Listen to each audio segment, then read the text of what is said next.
중국을 연구하시는 이제 주류 학계에 계신 분들은 야 이거 말도 안 되는 소리다. 비주류 쪽에서는 아니다. 그럼 왜 이런 얘기들이 나왔냐? 시진핑 같은 경우에는 강력한 을 하고 있어요. 집권이 오래되다 보니까 여러 문제들이 터지고 있긴 해요. 중국 내부에서 코로나 봉쇄가 너무 억압적이었고 그게 이어지면서 경기도 안 좋아지고 미국에 이제 관세 문제도 있고 이런 것들을 좀 쇄신하려는 노력들을 많이 하고 있어요. 그러니까 민심을 얻으려는. 그러니까 조사는 다 알아요. 당과 정부가. 중국 공산당 내 군부와 공안은 어떤 의미를 갖고 있으며 이들이 시진핑의 권력 유지에 어떻게 기여해 왔나요? 또한 최근 내부 분열과 내분 징후는 무엇이 있나요? 사실 이것과 관련돼서 제가 7월에 사실 이제 중국 베이징을 갔다 왔어요. 갔다 왔는데 언론이라든가 유튜브 통해서 이제 그런 시진핑 실각과 관련된 얘기들이 많이 나왔었습니다. 그리고 이제 관심도 많았었고 국내에서도 이 중국을 연구하시는 이제 주류 학계에 계신 분들은 야 이거 말도 안 되는 소리다. 그런 입장들을 많이 얘기하셨고 그다음에 약간 이제 비주류 쪽에서는 아니다라고 이제 그런 의견들 많이 내놓으셨는데 그래서 제가 이제 실제로 베이징 가서 뭐 현지에 있는 우리나라 특파원도 만나보고 관련된 중국 사람들도 이제 만나봤는데 시진핑은 지금도 이제 공고히 권력을 잡고 계시고 그럼 왜 이런 얘기들이 나왔냐? 마치 이제 막 뭔가 이제 정권의 위기가 온 것 같기도 하고 뭐 내부 분열, 내분 뭐 이런 여러 얘기도 나왔는데 시진핑 같은 경우에는 강력한 이제 부패 척결 활동을 하고 있어요. 근데 이제 그동안 이제 손을 안 댔던 게 군부였어요, 사실은. 근데 지금 이제 제가 가서 알아보니까 지난 몇 년 사이에 중국 군부에서 많은 이제 사람들이 낙마하는 경우가 있었습니다. 근데 그 낙마했던 원인이 뭐냐면 어떻게 보면 이제 우리나라 용어로 얘기를 드리자면 방산비리였어요. 그래서 이제 중국 내 보면 이제 보통 중국의 방산업체는 다 국영 기업입니다. 근데 뭔가 납품하는 과정에서 일종의 이제 좀 잘 봐달라는 의미로 이 고위 장성들한테 커미션을 주거나 그리고 이제 시진핑이 이제 극대노한 사건이 한 번 있었어요. 2023년도에 펠로시 미 하원 의장이 대만을 방문했을 때 당시에 중국이 엄청난 이 무력을 동원해서 훈련을 실시합니다. 그래서 뭐 미사일도 쏘고 그다음에 대만 인근에 전투기도 띄우고 막 군함도 막 띄우고 대만 포위하는 훈련도 했거든요.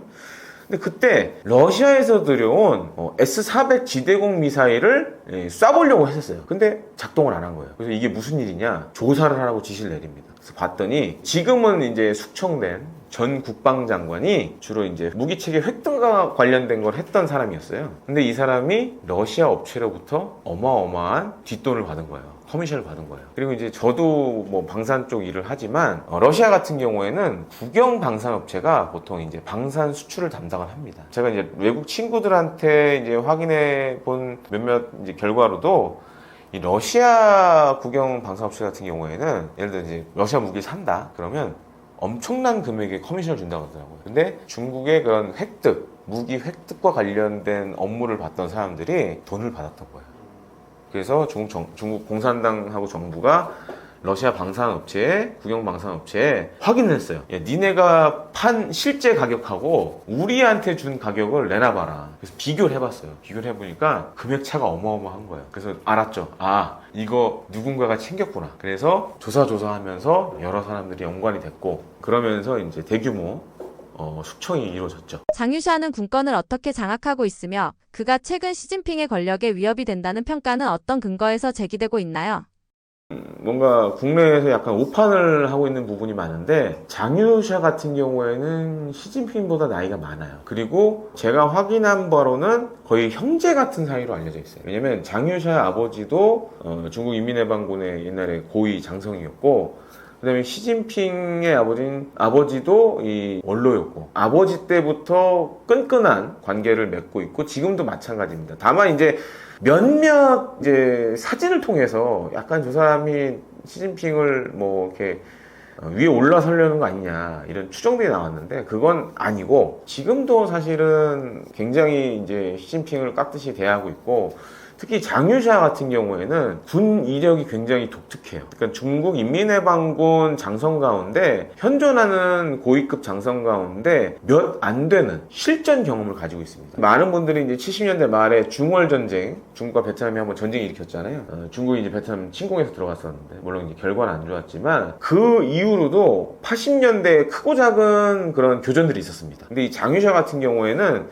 그런 교전에서 가장 선봉에 섰던 당시에 이제 중대장으로 선봉에 섰던 그런 사람이었고 지금도 보면 중국 고위급 장성 가운데 몇 안 되는 실전 경험을 가진 그런 장성이에요. 사실 우리 군에도 지금 잘 보시면 그런 실전 경험을 가진 장성이 없는데 그러니까 중국 인민해방군에도 진짜 몇 안 되는 그런 실전 경험과 약간 이제 또 아버지도 군인이었고 그 다음에 시진핑과도 형동생 하면서 지내는 그런 사이고. 그래서 이제 최근에 어떻게 보면 그런 모습들은 약간 좀 오바돼서 좀 해석된 부분이 있다라고 좀 말씀드리고 싶습니다. 차이치와 왕샤옹 등 시진핑 최측근 인사들의 역할과 이들 사이 갈등, 이탈 가능성은 시진핑 권력에 어떤 영향을 미칠 수 있나요?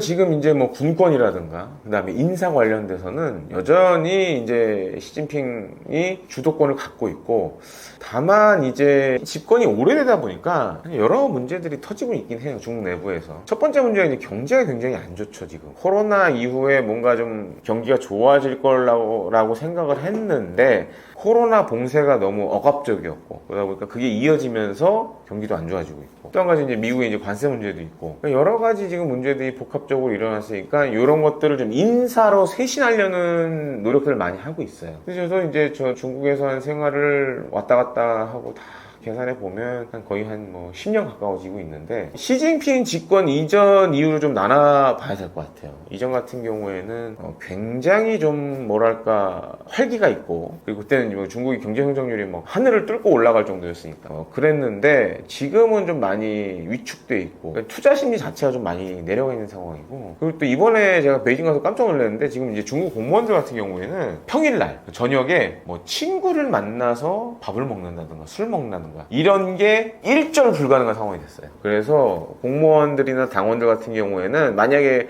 내가 저녁에 친구를 만나서 밥을 먹는다, 술 먹는다 그러면 윗사람한테 우선 보고를 해야 됩니다. 보고를 하고 윗사람이 허락을 해야 밥을 먹을 수 있어요. 그리고 또 한 가지로는 우리나라로 치면 예를 들어서 이제 공무원들이나 당원들의 나가서 이제 쓸 수 있는 돈, 예를 들어서 이제 법카라든가 이런 것들도 다 제한을 걸어놨어요. 그래서 지금 가보시면 중국의 요식업들이 죽으려고 그래요, 지금.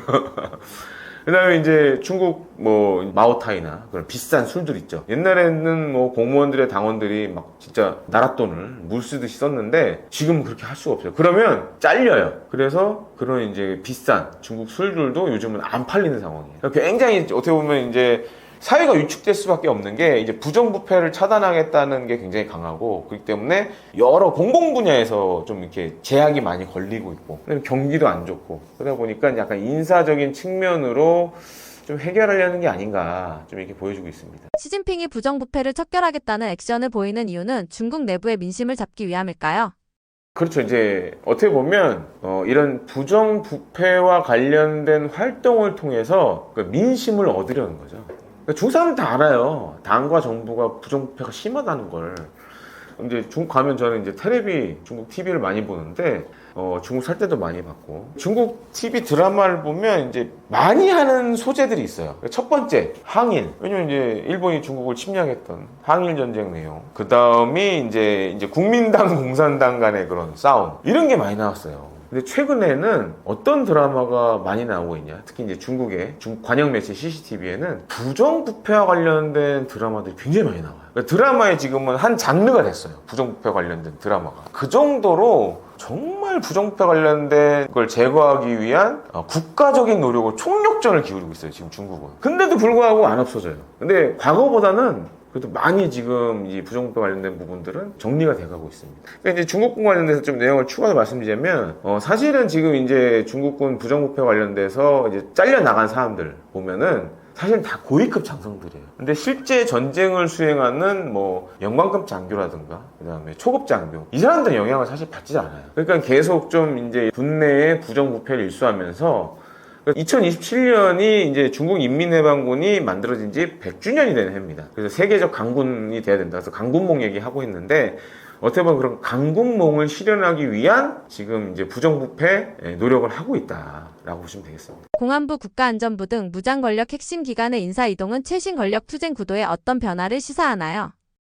일단 이제 공안부나 국가안전부 같은 경우에는 공안부는 우리의 뭐 경찰 정도로 보시면 되고 중국은 그 공안이 하는 게 굉장히 많습니다. 예를 들어서 중국에서 저도 이제 살아봤는데 외국인 등록 같은 것도 공안이 해요. 우리 경찰이 하는 역할보다 훨씬 많은 일을 해요. 그리고 이제 국가안전부는 우리 치면 약간 이제 국정원 같은 느낌이고 보통 줄여서 이제 고안이라고 많이 얘기하는데 이제 국가안전부의 국하고 안을 따서 국안으로 많이 부릅니다. 그래서 이제 이런 게 사실 이제 중국에 보면 핵심 뭐 권력 기관이라고 이제 말씀을 드릴 수 있는데 최근에 인사 이동은 일종의 이제 인적 쇄신으로 보시면 돼요. 뭔가 이제 뭐 권력 투쟁으로 보기보다는 왜냐면 지금 뭐 어떻게 보면 시진핑 집권 3기차 뭐 이렇게 돼가고 있으니까 인적 쇄신은 이제 계속 해야 되는 상황이고 그 전에 이제 보시면은 사실 시진핑 같은 경우에는 고향은 북쪽이지만 실제 정치적 기반을 닦았던 곳은 남쪽이에요. 중국의 이제 강남 지역, 뭐 푸지엔, 저장 뭐 이런 데서